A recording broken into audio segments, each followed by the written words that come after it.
안녕하세요. 쉐마 노트입니다. 오늘은 마음 눈이 밝혀질 때 라는 주제로 교제하길 원합니다. 먼저 오늘 주제 말씀을 읽어 드리겠습니다. 너희 마음의 눈을 밝히사 그의 부르심의 소망이 무엇이며 성도 안에서 그 기업의 영광의 풍성함이 무엇이며 그의 힘의 위력으로 역사하심을 따라 믿는 우리에게 베푸신 능력의 지극히 크심이 어떠한 것을 너희로 알게 하시기를 구하노라. 이 말씀은 교회를 위한 사도 바울의 기도입니다. 하나님께서 우리에게 주신 성령님으로 인해 우리의 마음 눈이 밝혀져서 하나님께서 우리를 부르신 그 소망이 무엇인지, 그리고 그 부르신 소망 안에서 장차 우리에게 주어질 하늘 기업의 영광의 풍성함이 무엇인지, 또 이 하늘의 기업을 얻게 하기 위해 우리에게 베풀어 주시는 그 능력이 얼마나 지극히 크신지를 알게 되길 기도하고 있습니다.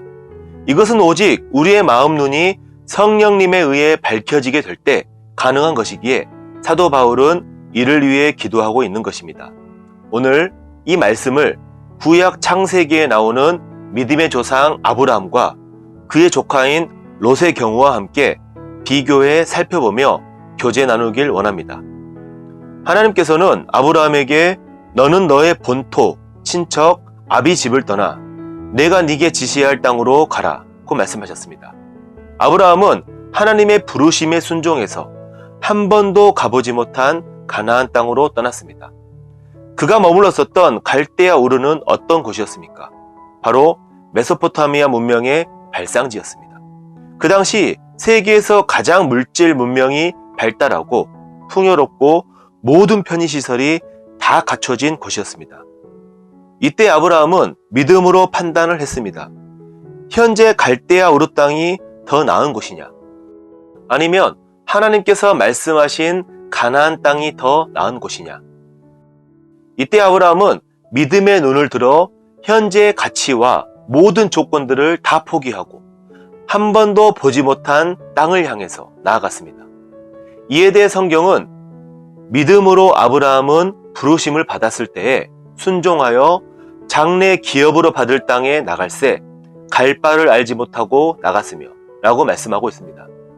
아브라함은 육신의 눈에 보이는 것으로 판단하지 않고 마음의 눈, 즉 믿음의 눈으로 판단하고 행동으로 옮긴 것입니다. 이 사실은 오늘날 우리 성도들에게도 동일하게 적용이 됩니다.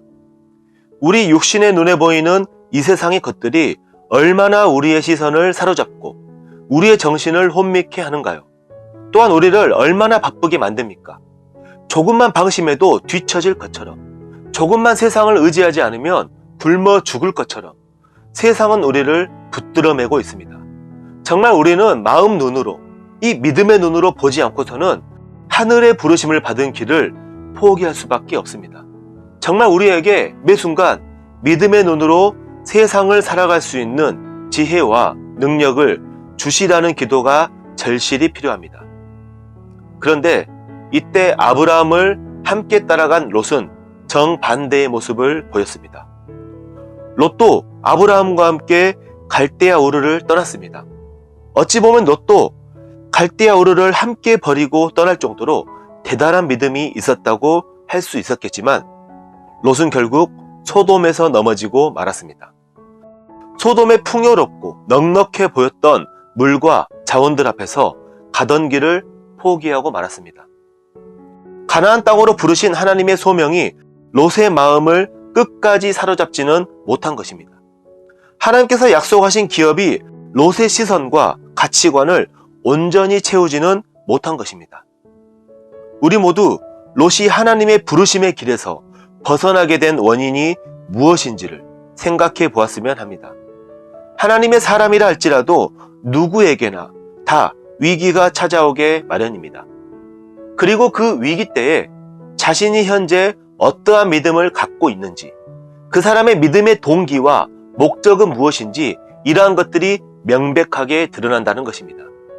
우리가 알고 있는 롯의 실패한 표면상의 이유는 자신의 일꾼들과 아브라함의 일꾼들과의 다툼이었지만 그 진정한 이유는 밑바닥에 숨어 있었습니다.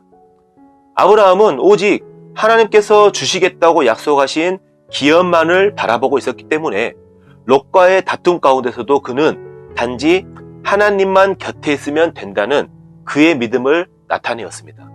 그러하기에 롯에게 먼저 선택할 기회를 주었던 것입니다. 아브라함은 하나님께서 자신의 기업이 어떤 것이고 얼마만큼인지를 직접 확정해 주시도록 맡기는 믿음을 보여주고 있는 것입니다.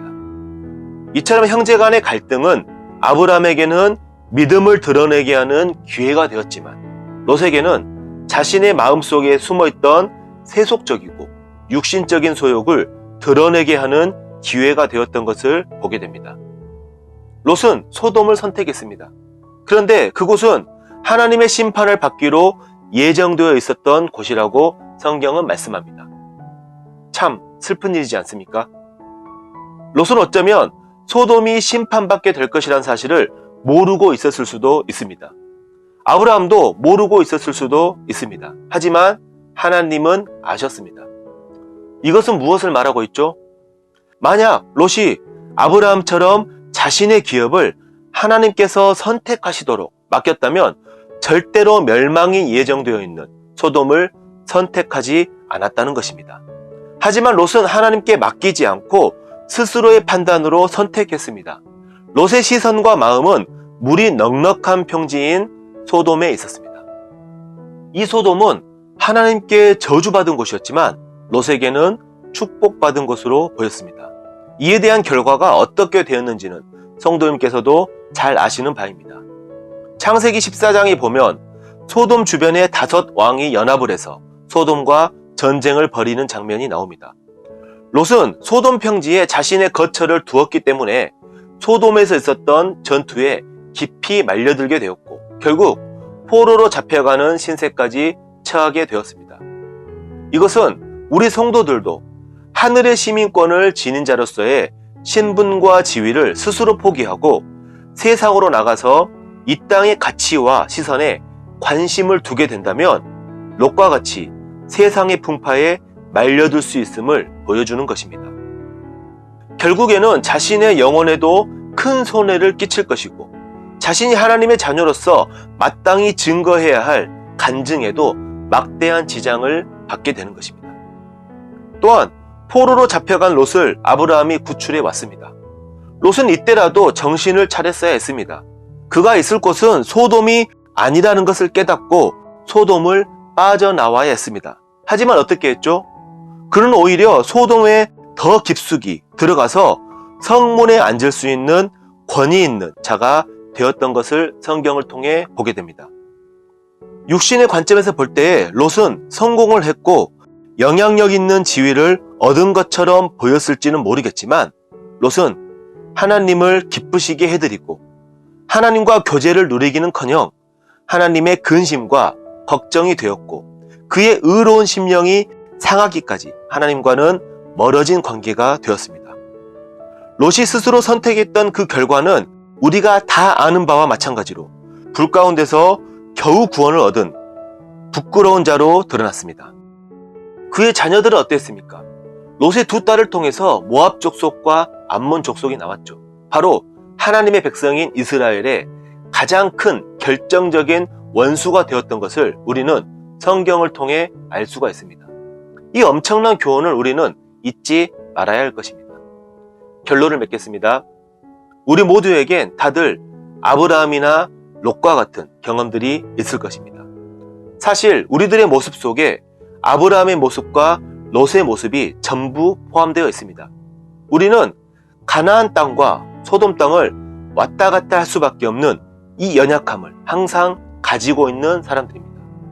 우리에게는 아브라함처럼 하나님의 능력과 인도하심을 믿음으로 신앙의 여정 가운데 승리하는 삶을 살았던 경험도 있을 것이고 반면에 롯과 같이 세상의 발을 걸치며 살아가다가 그 세상의 죄악으로 인해서 롯과 같이 의로운 심령을 상했던 경험도 있을 것입니다.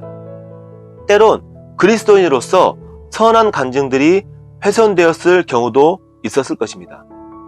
하지만 분명한 것은 하나님께서 우리의 마음 눈을 밝혀주신다면 우리 모두는 하나님께서 우리를 부르신 그 소망이 무엇인지를 분명하게 아는 가운데 세상의 육신의 정욕과 안목의 정욕, 이생의 자랑에 마음을 뺏기지 않고 하늘에 주어진 기업의 영광의 풍성함이 어떠한지를 바라보면서 또 이를 위해 우리에게 베풀어 주시는 능력의 지극히 크심이 어떠한지를 경험하며 살아갈 수 있을 것입니다.